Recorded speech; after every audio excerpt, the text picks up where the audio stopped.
aux 24 heures du Mans et cette victoire, donc ce doublé Toyota. Jusque-là, évidemment, ça fait 4 victoires de suite pour Toyota, donc on va pas se mentir. Il commence à connaître la musique, mais du coup, enfin, la numéro 7, enfin une victoire au Mans pour Kamui Kobayashi, pour Mike Conway et pour José Maria Lopez. Manu, je sais pas si t'étais un peu comme moi, et Gaël aussi.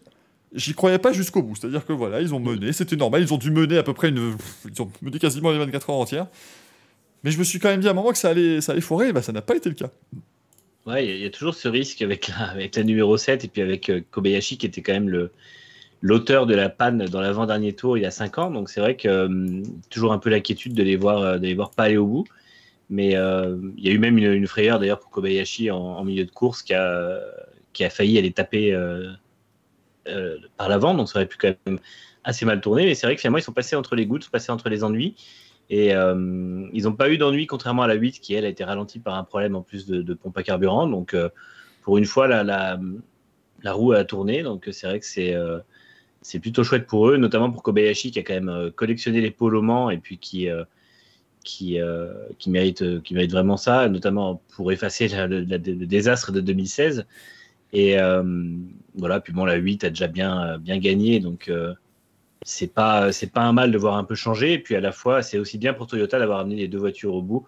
Bon, là, ça a été le cas pour toutes les équipes en LMP1 et Hypercar, mais au moins, c'est bien pour eux aussi de voir que la GR010 est fiable, ce qui n'était pas le cas, pas une certitude en tout cas après Monza.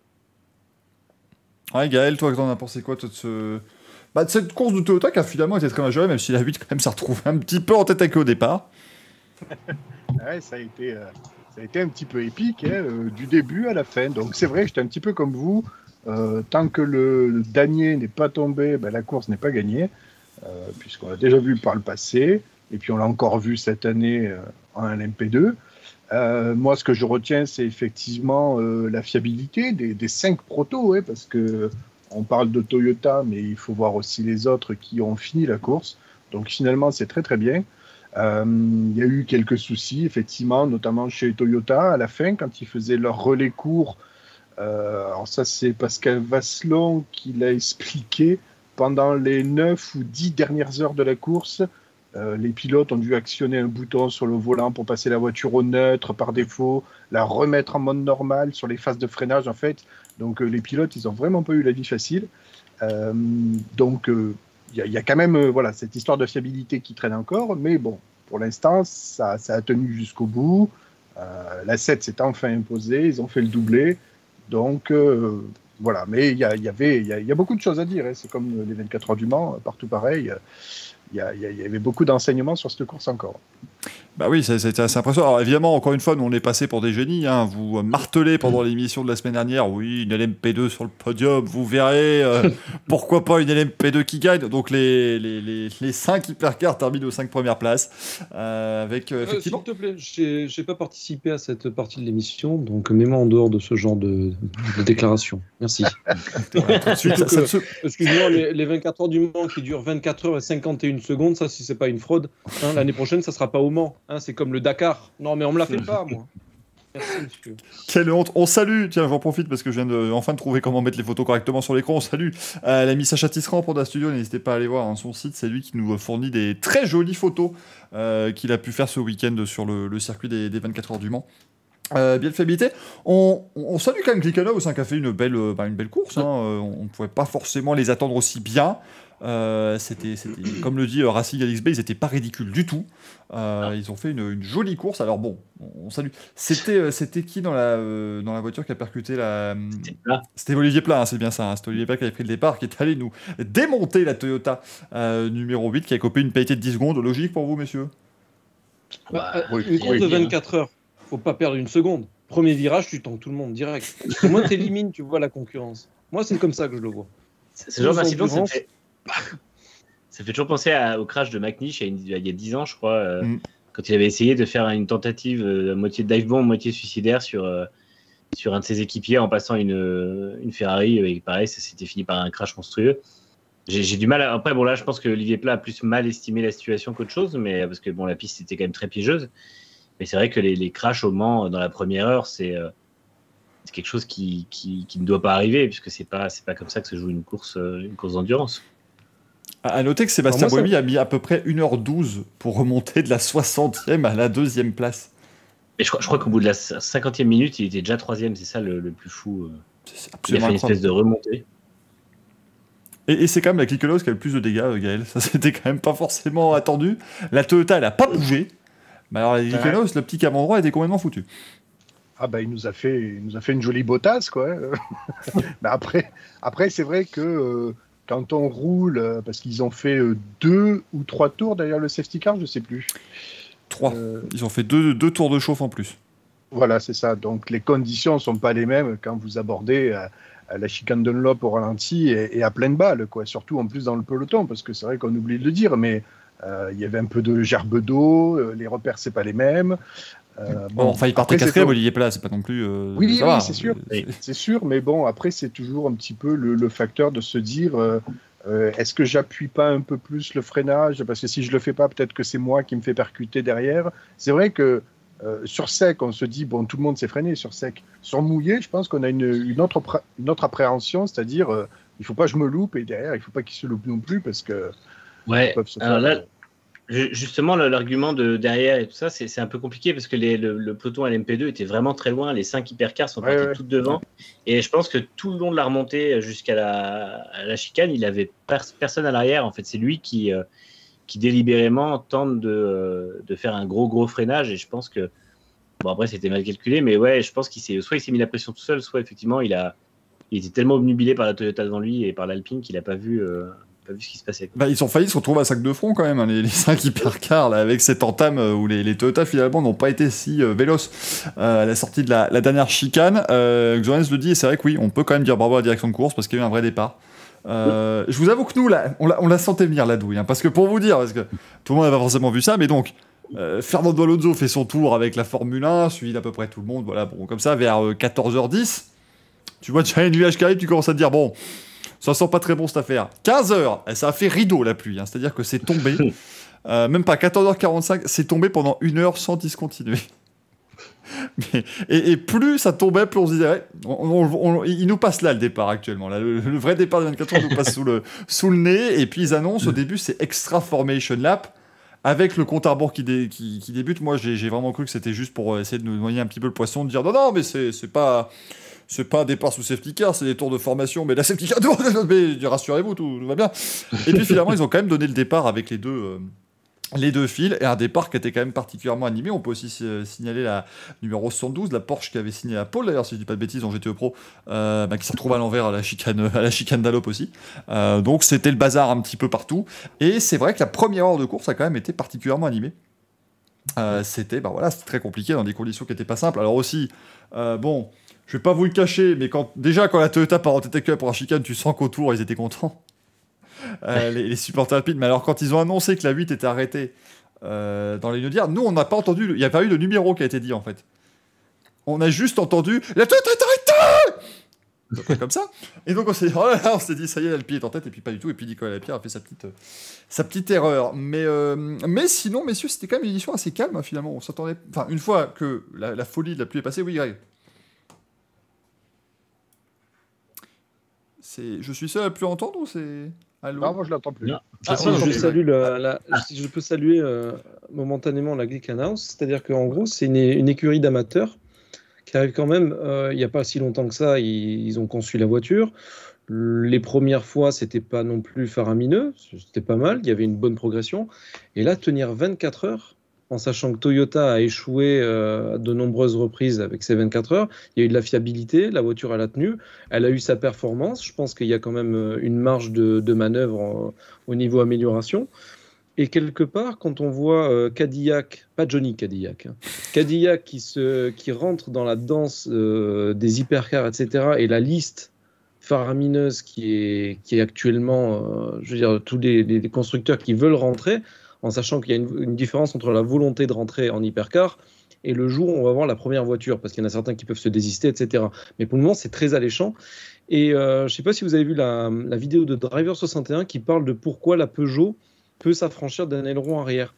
Et il parle dedans d'un règlement aéro qui est très permissif, très libre. C'est-à-dire qu'il est très permissif dans le sens où Peugeot peut se permettre de ne pas avoir d'aileron arrière parce qu'en fait, ce sont des coefficients d'appui, etc., qui sont attendus et pas vous devez avoir un aileron de 3 mètres derrière sur 4 mètres de haut. C'est juste, on veut tel appui, rien de plus. Donc ça veut dire que Glickenhaus, une petite écurie, des amateurs peuvent arriver, mettre un aileron à la Pikes Peak. S'il n'est pas efficace, on s'en fout, tant qu'ils ont les moyens et tant qu'ils ont ce fameux coefficient d'aéro. Et je trouve ça bien déjà pour, on va dire, avoir une sorte de hypercar amateur, enfin pas avec des gros constructeurs, et des hypercars poussés comme on voit la Peugeot. Je pense que Toyota peut revoir quand même on va dire son concept, parce que là c'est une LMP1 qu'ils ont transformé en hypercar, mais je pense que à l'avenir ils peuvent peut-être améliorer ça sans trop de coûts, on va dire. Et c'est là que je salue vraiment l'hypercar, j'y croyais pas, et ces 24 heures-là m'ont fait réaliser que c'était une très très bonne chose. Je pensais pas qu'il y aurait autant d'engouement et que ça fonctionnerait aussi bien. Et c'est vrai que c'est fou parce que la Glickenhaus, quand elle passe, elle fait très basique. Elle fait vraiment pas.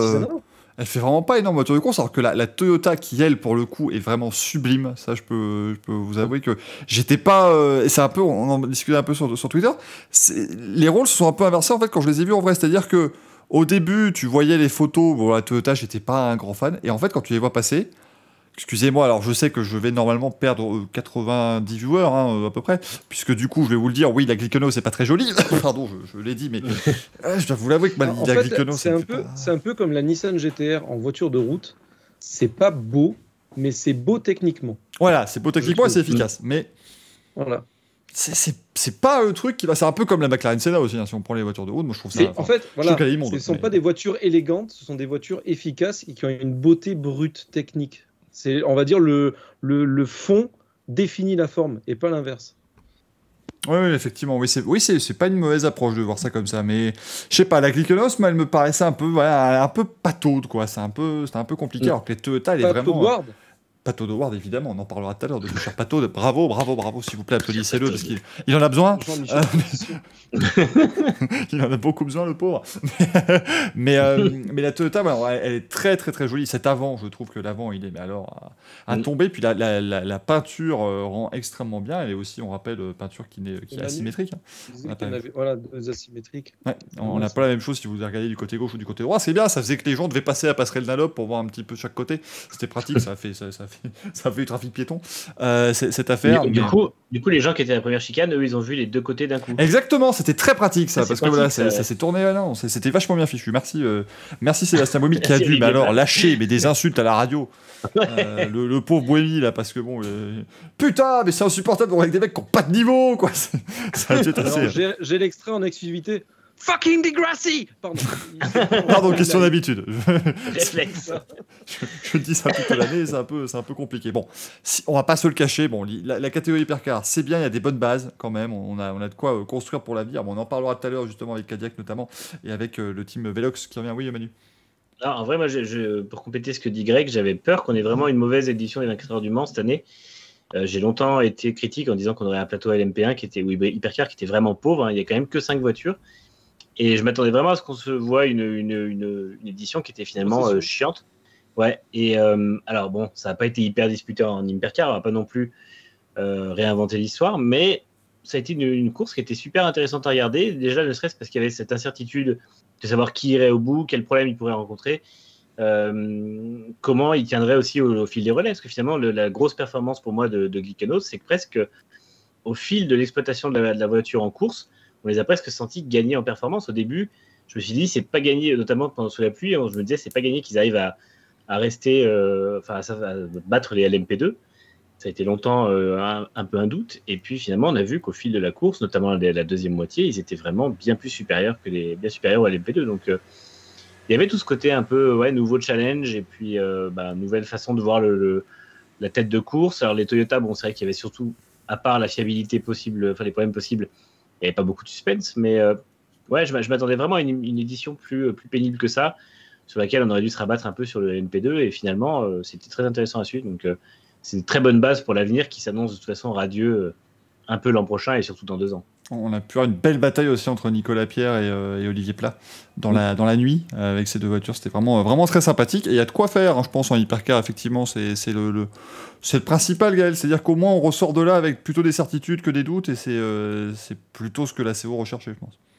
Ouais, complètement. Mais de toute façon, on le sait, on était dans une année, voire deux, parce que le gros du mouvement va arriver en 2023. Mais on est dans des années de transition. Mais c'est pas grave, parce que même si on a peut-être un plateau un peu pauvre en hypercar aujourd'hui, avec en plus, on le rappelle, Toyota, une hypercar hybride, Alpine, une ex-LMP1, et Glickenhaus, une hypercar non hybride. Donc on a 3 voitures différentes, mais c'est pas grave, parce que Le Mans, c'est tellement de la magie, c'est tellement autre chose, c'est tellement tout, en fait. C'est-à-dire que, je sais pas si vous vous souvenez, pour les 24 heures du Mans virtuelles l'an dernier, on avait affaire à que des concurrents avec que des protos LMP2. Ben, on s'est quand même amusé, en fait, parce que la magie, elle opère quand même, en fait. Alors oui, effectivement, on n'a pas beaucoup d'hypercars. On avait presque des certitudes pour dire que Toyota allait gagner, mais encore que c'est Le Mans qui choisit son vainqueur. Je veux dire, il peut tout y arriver. Donc la tension est liée jusqu'au dernier tour. Donc Le Mans, c'est vraiment passionnant pour ça. C'est vraiment magique. 2023, ça va être les 100 ans de l'édition. Je ne sais pas à quel point les gens se rendent compte de la chance qu'on a d'avoir la plus grande course d'endurance au monde en France. C'est vraiment un élément superbe qui est plutôt bien mis en valeur. Je ne sais pas si on pourrait faire encore plus et mieux, mais vraiment, je trouve que on n'a presque pas le droit de critiquer les 24 heures du Mans, quoi. Tellement c'est un mythe. Moi, je trouve rien à redire sur le Mans. Même si on se dit, on va se faire chier, non, on va pas se faire chier. Il y a toujours quelque chose à voir aux 24 heures du Mans. D'autant plus que moi, je n'ai pas vu 4 catégories, mais 5, parce qu'il y avait le LMP2 Pro-Am, en plus, qui était une autre catégorie, et qui était en plus tout aussi disputée, parce que ça s'est joué entre Dragon Speed et Montoya à bord, ça s'est joué avec le Real Team Netherlands, et ça s'est joué avec le Real Team Racing, l'écurie suisse, où il y avait quand même dedans Esteban Garcia, le patron pilote, mais il y avait surtout Norman Nato et Loïc Duval. Et ils ont mené la plus grande partie de la course, on va dire, et un manque de puissance les a empêchés de gagner. Ils ont fini 3e, mais il y a eu une vraie bataille aussi en LMP2 Pro-Am, en plus du GT, bien entendu. Donc, vraiment, moi, Le Mans, je reçois ça chaque année comme un cadeau, quoi. Voilà. Non, mais alors, bon, le LMP2 Pro-Am, je me demande, Est-ce que vous le sentez que je cherche une accréditation auprès de la CO l'an prochain? C'est pas là. Tu vas te clipper toi-même. C'est pas la seule le seul podium qui n'a pas été diffusé à la télé, d'ailleurs, le LMP2 Pro-Am. Alors moi j'étais sur l'équipe et effectivement ils ont passé l'interview de Jean Todt à ce moment-là, ou non, de Pascal Vascon. Parce que voilà, ça je peux le dire, j'ai vu Juan Pablo Montoya sur le podium des 24 heures du Mans, j'ai vu Juan Pablo Montoya en avoir rien à battre d'être là avec son trophée, mais je l'ai vu, ça je peux le dire, je l'ai vu de mes propres yeux. Gaël qui a recoupé son micro, malheureusement, je suis... Non, c'est moi. Je dis, il est où le buffet? Il est comme ça. Il est où? Il est où? Ah non, mais c'était extraordinaire parce que tu avais l'un des 3 pilotes qui, lui, alors, il vivait sa meilleure vie. Hein, vraiment, tu sentais que lui, il a atteint par contre le maximum. Et Montoya qui t'a dit, oui, bon, bah ça va, je vais mettre ça sur la cheminée. Voilà, Connie, elle passera un petit coup de polish dessus de temps en temps. Et puis voilà, on s'amusera bien avec ça. Mais vraiment, alors voilà, maximum de triple couronne. Arrêtez, non! Je refuse. Bah non. Je refuse, je suis désolé. Triple couronne, c'est victoire générale, et rien de plus. Voilà. Triple petite couronne. Et même à la rigueur, on dirait qu'il a gagné sa catégorie. Je suis désolé, Gaël, pardon, ça n'est pas une catégorie de LMP2 Pro-Am. Mais d'ailleurs, combien tu as passé de coups de gueule dans le week-end sur l'absence de reconnaissance du LMP2 Pro-Am? Mais c'est pas possible. Comment on peut commenter une course sans un spotter guide devant la gueule pour pas confondre les bagnoles? Parce qu'ils m'ont confondu le Real Team. En plus, ils avaient le numéro, ils savaient que c'était la 70 et ils m'ont dit 4 fois que c'était l'innovative car là, de Saucé, là, qui avait le numéro 84 d'ailleurs. Donc ils l'ont confondu 4 fois la bagnole. J'ai pété un plomb. Franchement, ça m'a saoulé. Écoute Gaël, moi j'ai dû regarder Eurosport pendant une heure et demie à peu près. J'ai vu le terrible accident de la Lamborghini. Voilà, moi ça m'a posé les bases. Je suis désolé, c'était compliqué, mais bon, ce sont les choses qui arrivent. Et d'ailleurs, On salue l'ami Fabien qui vient souvent dans le Racing Café, qui nous a encore fait des super vidéos d'ailleurs ce week-end et qu'on a pu un peu passer et qui a vraiment été encore une fois adorable. Mais va falloir faire quelque chose pour Eurosport. Hein. Je lui ai demandé de venir, mais il ne pouvait pas venir dans l'émission ce soir. Mais va falloir, parce qu'Eurosport, c'est plus possible. J'ai regardé 1h30 de course, hein, pendant que je séchais, après la verse. Il y a eu 6 pubs. Enfin, il n'y avait que ça. Il y en avait plus que sur l'équipe. C'est incroyable. Et les gens payent pour ça, quoi. Alors après, les gens vont dire oui, il y avait le flux en commentaire sur Eurosport Player et tout. Oui, mais enfin, d'accord. Mais bon, si je veux regarder 24 heures du match, je préfère la regarder sur ma télé avec ma box qui est déjà prête et tout, plutôt que de devoir aller sur le téléphone, faire un Chromecast ou quoi que ce soit. C'est pas. Voilà, je suis pas d'accord, quoi. Il y a juste beaucoup. Tu dis ça beaucoup parce de que la course a eu lieu le 3e week-end de novembre. Voilà. Oui, déjà, ça, vraiment, quelle idée de la CO d'avoir mis cette course alors qu'il faisait aussi froid que ça. Vraiment, c'était con de faire ça. Enfin non, le mercredi et le jeudi, on était en avril. Le vendredi, on est passé au mois de juillet.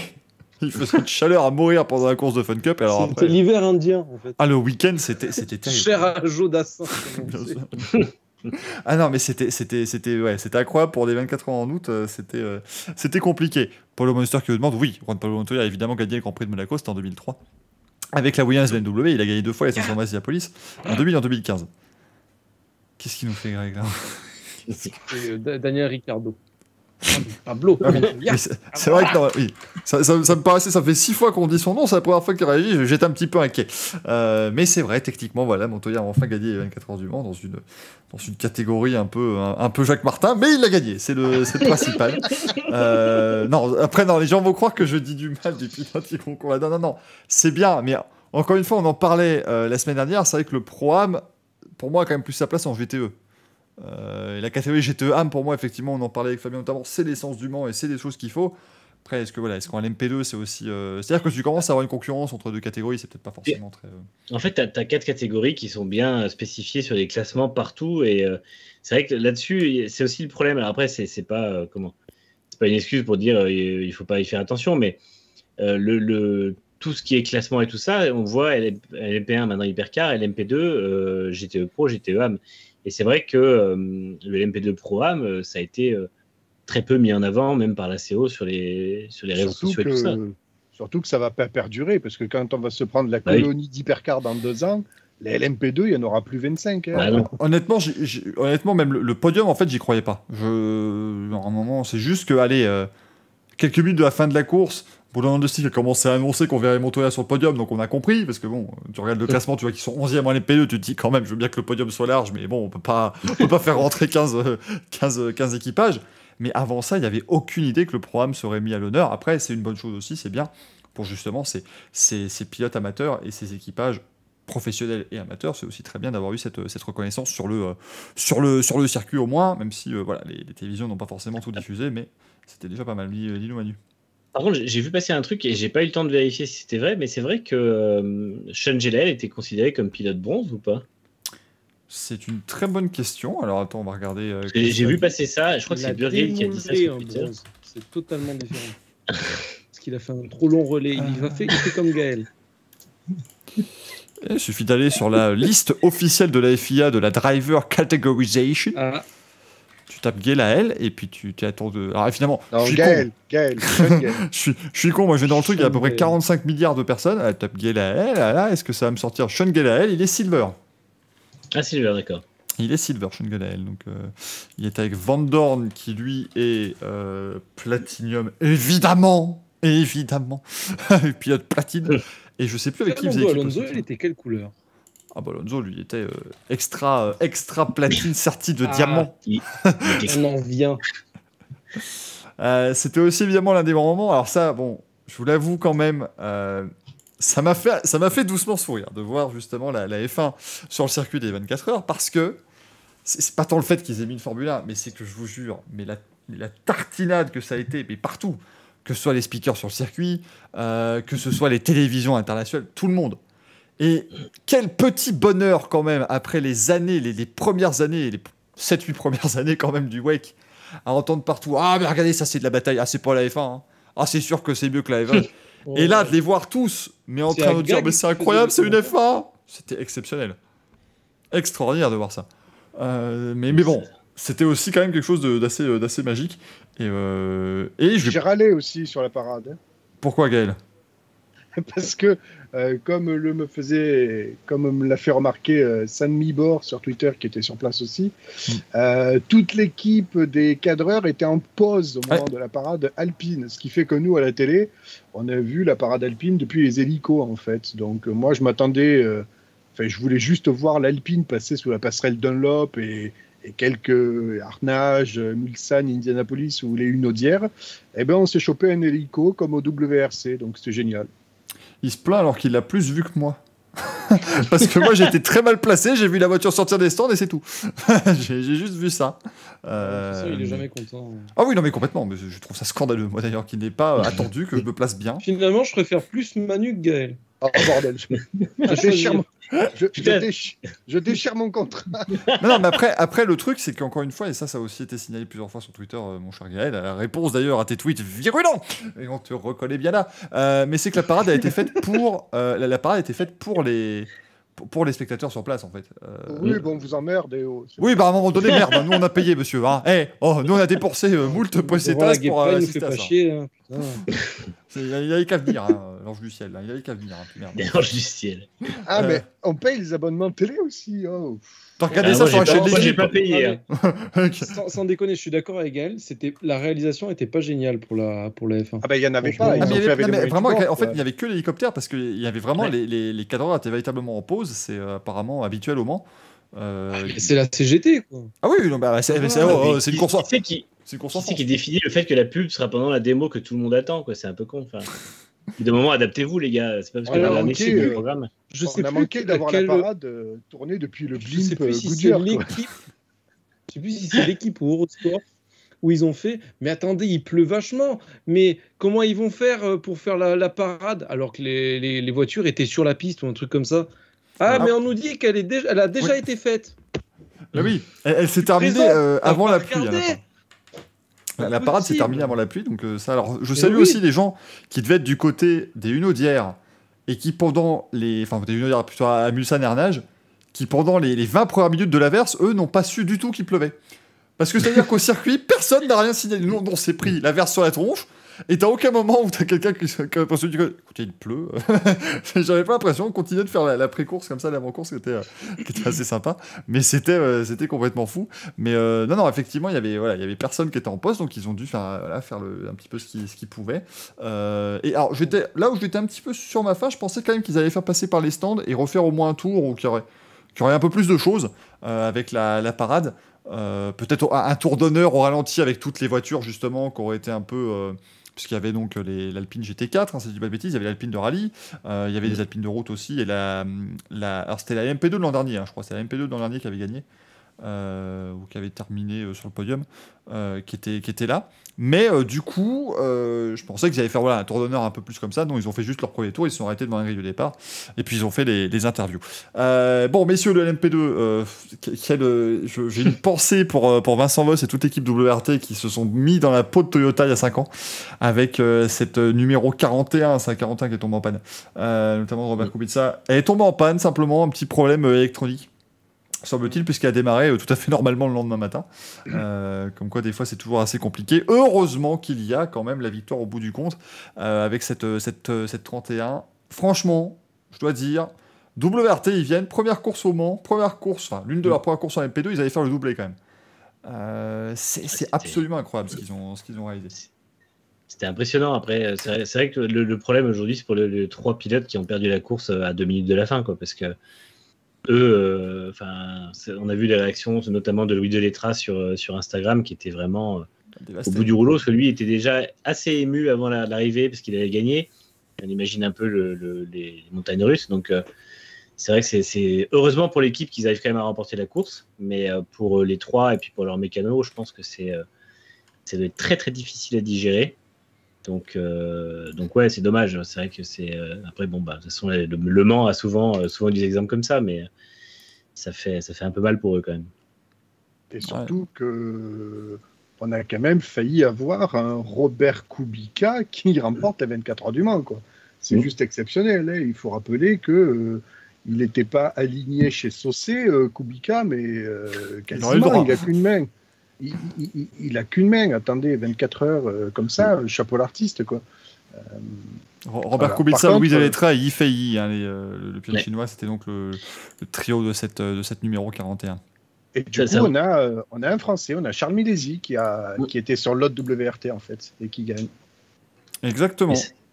Ça montre que Kubica est en tout cas de retour au niveau, parce que c'est vrai qu'après son passage chez Williams, tout le monde a dit bon, il est un peu rincé, il s'est fait défoncer par Russell et voilà. Mais je pense que encore une fois, il a affronté Russell dans la pire voiture de ces 5 dernières années, je pense. Donc c'était pas facile. En plus, il n'a pas eu le volant adapté pendant les 3 quarts de la saison. Et au final, on voit avec son retour son arrivée en LMP2 là, pour les 24 heures du Mans, et puis ce qu'il a fait entre-temps, notamment à quelques courses en DTM où il était bon aussi, que Kubica, il est, malgré son handicap, parce que c'en est un, il est vraiment, vraiment impressionnant. Donc, il est très rapide.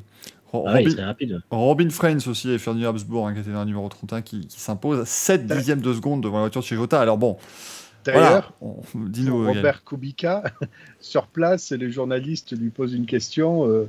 Est-ce que les 24 heures du Mans, ça faisait partie de vos projets de carrière? Non, pas du tout.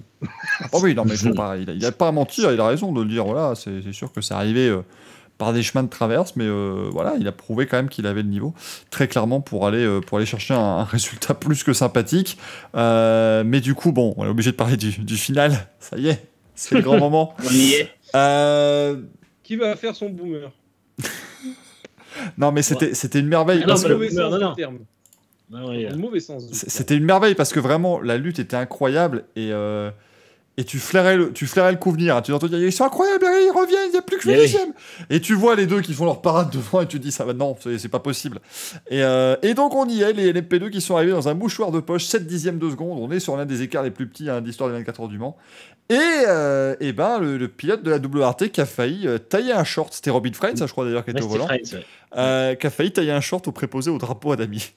Mais c'est vraiment passé. C'est-à-dire qu'il fait littéralement c'est un torero. Un torero. Oui. Vraiment, il s'écarte de la voiture parce que sinon il se fait découper en deux. Bon, j'ai vu des commentaires sur les réseaux sociaux demandant quasiment à ce qu'on retire la licence de Robin Freins. C'est un fou, qu'est-ce qu'il fait?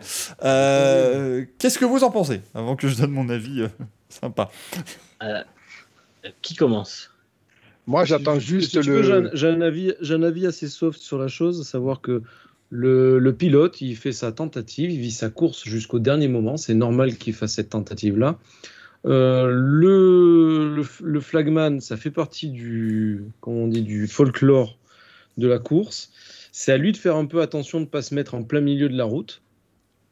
Et dans un sens, je me dis, on a évité un drame, donc il faudrait peut-être que la prochaine fois, il se mette un peu en recul, mais pas forcément enlever la tradition. Il ne faut pas déconner, il ne faut pas aseptiser non plus trop la chose.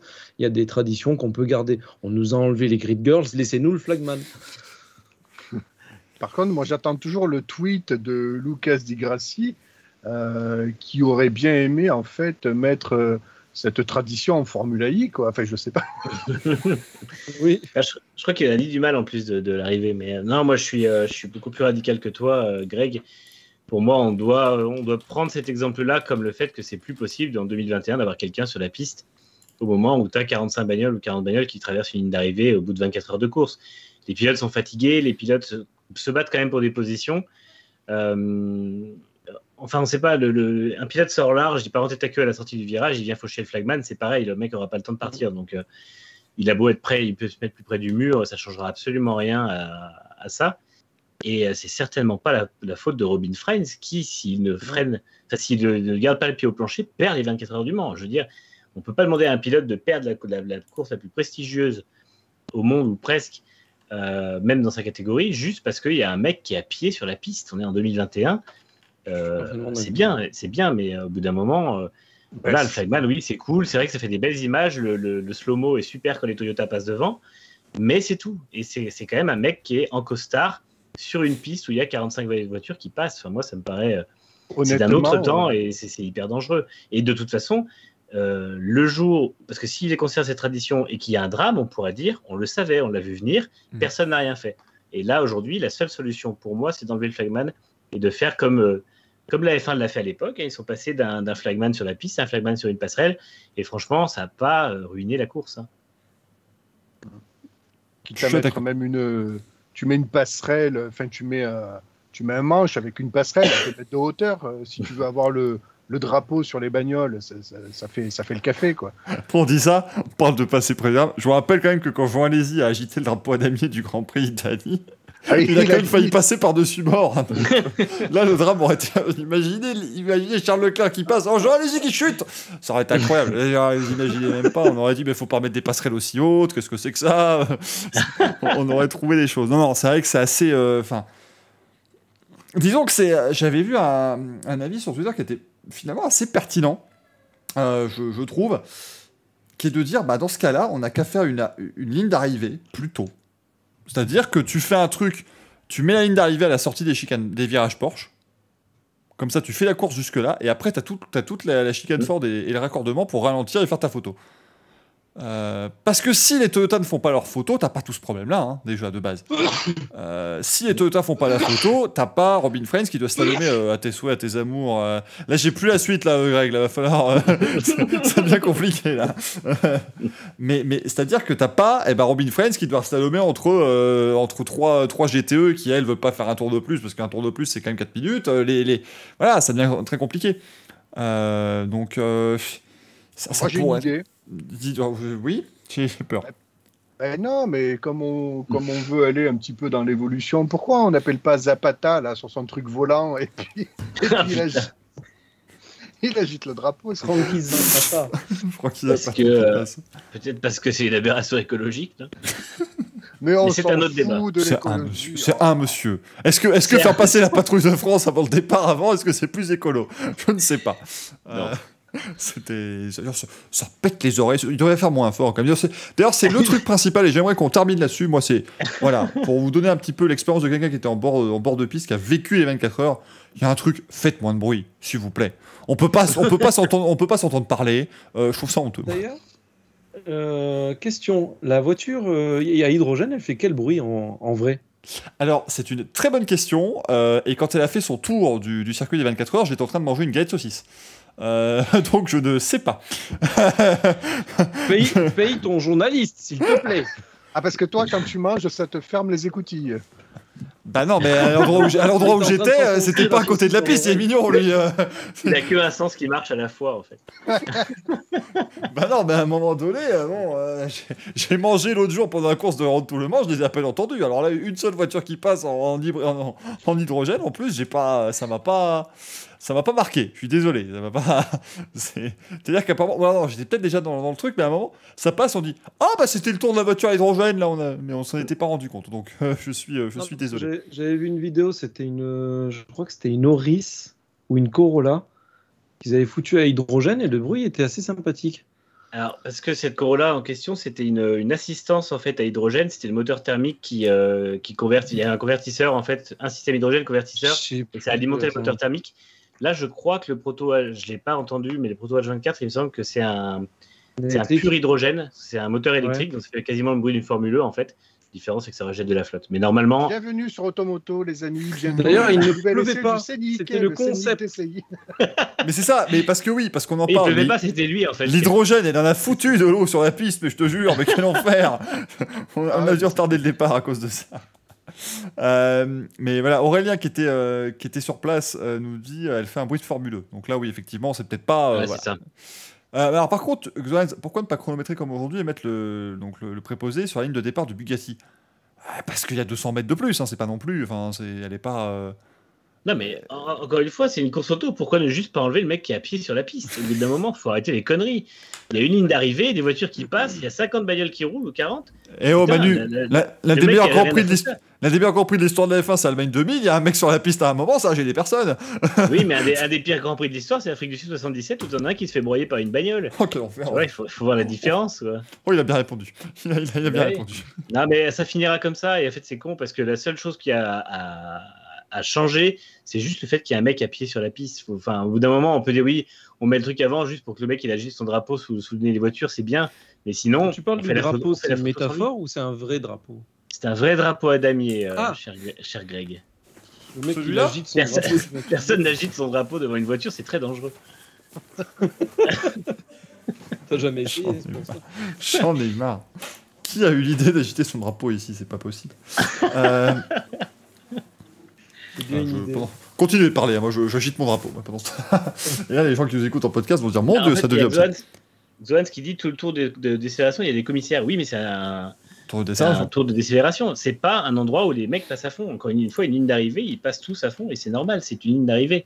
Ou à ce D'ailleurs, moment-là, on a on met le su- flagman à la passerelle. C'est pas grave. Mais On a su pourquoi le public avait envahi la piste Il y avait John Bon Jovi. dans le tour de décélération. On a vu du public avec les commissaires. Ah bon? Mm. Ouais. Bah, on nous a bien dit que c'était interdit, nous, donc. Non, mais J'ai c'était fait le plus match, il y loin. avait un sticker. J'ai fait une capture, monsieur Duforest. Tu ne Oui, sais oui, pas, bah, c'est- excuse-moi, t'en as fait 12 000 ce week-end, des captures. T'en as fait... Ouais, c'est ça. C'est une de tes capilles 230 du week-end, Gaël. Tu peux remplir un Renault Capture avec tes captures d'écran, alors tu m'excuseras, mais là, ça Capture devient. d'écran. D'ailleurs, C'est beau. je passe un petit message à ldlc.com ou matériel.net. Envoyez-moi un SSD, les frérots. J'ai plus de place. Mais tu les stocks en plus, ces captures? Non. Ah, parce que j'allais dire, le mec mais a le sur bilan 24 carbone de heures, l'Arabie ouais. Saoudite. Quoi. Non, parce que là, attends, j'essaie de la retrouver du coup. Attends, parce que là, il est arrivé. Ça va, tout va bien sans bégayer. Oui, bah oui, mais. Non, mais ça, c'est pas. Non, mais c'est pas des supporters. Enfin, Gaël, c'est simplement les. pardon. C'est simplement les gens qui vivent dans les Hunaudières, voilà. C'est les riverains. Ils ont mangé à Pardon. l'auberge des Hunaudières, ils sont simplement sortis sur la terrasse. Il y a pas de. Ils ont entendu du bruit. Autant pour moi. Pardon. Mais voilà, après, alors, enfin, bon, moi je suis pas. Honnêtement, qu'il n'y ait pas eu déjà l'envahissement. Enfin, je comprends pas. Je ne comprends vraiment pas. Alors, la seule chose, à la rigueur, bon, c'est de dire, oui, c'est pas pour mêler les membres des équipes au public, pour éviter une proportion à avoir de Covid comme ça, mais. Il y a un mur dans les notes des stands, donc on aurait très bien pu envahir la piste, comme c'est le cas chaque année. De ne pas faire le pit walk le vendredi, je comprends. Je comprends, c'était un danger pour tout le monde. Ne pas faire l'envahissement de la piste, j'ai pas compris. J'ai pas, je vois pas, voilà. Je pense que ça aurait pu être fait. C'est la première fois moi, que je voyais de l'arrivée des 24 heures du Mans, donc ils auraient dû. Je vous parle, mesdames et messieurs de la CO, vous auriez dû le faire. Non, mais voilà, ça, je trouve que ça aurait peut-être pu être organisé un peu mieux, mais voilà, c'était quand même. Honnêtement, on va croire que je ne fais que me plaindre depuis tout à l'heure. C'était un très bel événement et vraiment, c'était super bien fait. En même temps, il y avait une seule personne sur la piste, elle a failli y rester, donc il valait mieux pas qu'il y en ait plusieurs. Quoi. Mais c'est vrai que par contre, je me demande comment ils font parce que c'est super compliqué à faire l'envahissement de la piste au Mans parce que je veux pas. Enfin, ça met quand même. Il y a quand même 4 minutes avant que les gens reviennent hein, entre le vainqueur et les derniers. C'est long. Vous imaginez qu'on aurait pu revivre l'arrivée du Grand Prix de Canada 95? Ah bah ça aurait été fameux, ça, mais il n'y avait pas Jean Alesi, donc les gens n'étaient pas. J'imagine Pas ça, Manu quand ils ont cramé Jeanne d'Arc. Mais regardez, c'est un anniversaire qui a mal tourné. Regardez les bougies, il faut les bannir. N'importe quoi. Regardez la pauvre dame, elle n'a pas soufflé ses 30 bougies, elle est en train de brûler. Non, mais c'est vrai que c'était voilà. Bon, c'était quand même. Je remets le débat hein, où il doit être évidemment. non, c'était quand même des belles 24 heures du Mans. Il y a eu du public, ce qui était le principal, parce que l'an dernier c'était quand même vachement tristo, on va pas se le cacher. Maintenant, il faut juste que ça revienne en juin. On en parlait tout à l'heure du centenaire en 2023. Vraiment, allez-y, hein, si vous avez l'occasion. Et quand je vous dis allez-y, c'est aller juste au circuit, même si c'est pas pendant le week-end de course, parce que normalement, c'est ce qu'ils veulent faire. En tout cas, c'est Pierre Fillon qui l'a annoncé. Il va organiser une espèce de grande exposition au circuit avec à ce moment-là, 90 voitures qui auront remporté les 24 heures du Mans. Autant vous dire que ça va pas être super simple non plus. Ils l'ont dit, ça va pas être facile parce qu'il y a des voitures, ils n'ont aucune idée d'où elles sont actuellement. Mais il va falloir faire un travail de recherche minutieux. Mais voilà, ils aimeraient faire en fait un grand show de la journée test. de la journée test donc jusqu'à Le Mans Classique qui du coup revient en 2023. Et on aura 2 éditions de Le Mans Classique consécutives en 2022 et 2023, même 3 du coup peut-être avec 2024, sauf si c'était d'habitude les années impaires, je ne sais plus. Mais du coup il y aura 2 éditions consécutives, si ça peut avoir lieu en prochain déjà, on le souhaite évidemment. Gaël, t'as dit quelque chose? Non, c'est bon, c'était une vanne sur Jeanne d'Arc, mais c'est trop tard là. Il y avait des Par voitures contre, il y a de... le commentaire de Maxime qui disait qu'en général, l'envahissement de la piste, ça ressemble à l'ouverture d'un club libertin, l'occasion de faire de belles rencontres. Enfin, il n'a pas mis de belles rencontres, mais voilà. Non, oui, c'était pas belle, mais voilà, effectivement, on aimerait être positif, quoi. Ça pourrait être sympathique. Bien sûr, j'ai jamais fait l'envahissement du truc, dit le club. Attends, comment on fait, moi? À un moment donné, il faut qu'on commence à faire des trucs dans ce Racing Café. Il faut envoyer des reporters sur place. Ça devient compliqué, cette affaire. Bon, en tout cas, les 24 heures du Mans, c'était ce week-end, c'était bien sympathique. Non, Michael. Quoi? Michael, Je peux pas te laisser fermer cette parenthèse. Il va encore parler du 24 heures programme. du Mans. Comment? Il va encore parler du programme. Non, mais tu pourrais peut-être nous dire un petit mot sur la meilleure course qui s'est déroulée au Mans ce week-end avec la Fun Cup. Ah mais c'était très chouette, c'était très sympathique. Vous avez pu vivre ça sur cette chaîne Twitch parce que c'était diffusé nulle part ailleurs, mesdames et messieurs. C'était en exclusivité ici. Par ailleurs, l'émission. Qu'est-ce qu'ils ont fait, nos amis de chez Villebrequin, d'ailleurs? Ils ont pété la caisse ou pas? Bah, elle a fini tanker la voiture apparemment. Donc effectivement, oui, ils sont vraiment tankés. C'est pété du coup. C'était pété, effectivement. Non, c'était très sympathique. Vraiment, le peloton de 90 comme ça qui passe dans les S de la forêt, c'était vachement sympa. Non, puis on s'est Les S bien du vu. forêt. Oui, c'était chez moi. J'ai un peu, voilà, je me suis mis bien voilà, sur mon domaine, bien entendu. Non, mais c'était vraiment, vraiment sympa et c'était pas ridicule non plus les voitures. Quoi. Tu sens quand même que c'est des voitures de course. Les gens sont bien amusés. Il y avait Julien Fébreau, il y avait Arnaud de Samer, Claudio Capéo aussi qui était là, qui a roulé. Sylvain Qui Lévy était de debout. Villebrequin, du coup, effectivement. Est-ce qu'il était debout, Capéo? Je suis un homme debout, tout ça. Oui, merci, on a, oui. Ah ouais, vous avez On a arrêté d'écouter la radio en 82, mais quand même, on est pas mal, hein, si tu veux. Moi, je l'avais pas. Mais... J'ai un poste TSF encore. Moi, c'était, j'aimais beaucoup Aimons-nous vivants. J'avais bien aimé cette chanson, c'est la dernière que j'ai écoutée. C'était très sympathique. François Valéry, j'aime beaucoup. Non, mais c'était un très bel événement.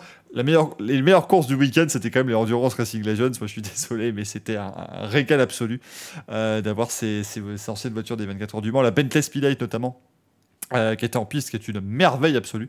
Et alors, ce qui était formidable, c'est que donc, le paddock était ouvert. Hein, c'est l'avantage toujours des courses historiques. Le paddock était ouvert, et en fait, ils l'ont ouvert juste après l'arrivée de la deuxième course. Normalement, la course donc s'est terminée vers 11h20 et il devait ouvrir à midi le paddock. Et nous, on allait juste voir, voilà. Et en fait, non, tu arrivais et donc les voitures revenaient dans leur box.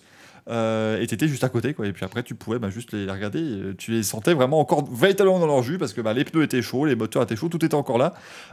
C'était très sympathique. Des pilotes faisaient aussi rentrer des spectateurs dans leur voiture histoire de voir un peu les cockpits et tout. Donc vraiment, c'était une ambiance super sympa. On a croisé aussi notamment Dario Franchitti qui était là, qui avait remporté dans sa catégorie avec la Leston des Berneuf, qui s'est régalé comme c'est pas permis. Et donc, non, vraiment, ça c'était un super événement et ça me donne qu'une seule envie, c'est de pouvoir aller enfin à Le Mans Classique l'an prochain. Si c'est enfin organisé. Sinon, non, ils ont fait encore une fois un très beau week-end des 24 heures, on sait bien. L'Hyperpole, qu'est-ce que vous avez pensé maintenant qu'on a 2 ans avec le format? Moi, je trouvais que c'était vachement sympa.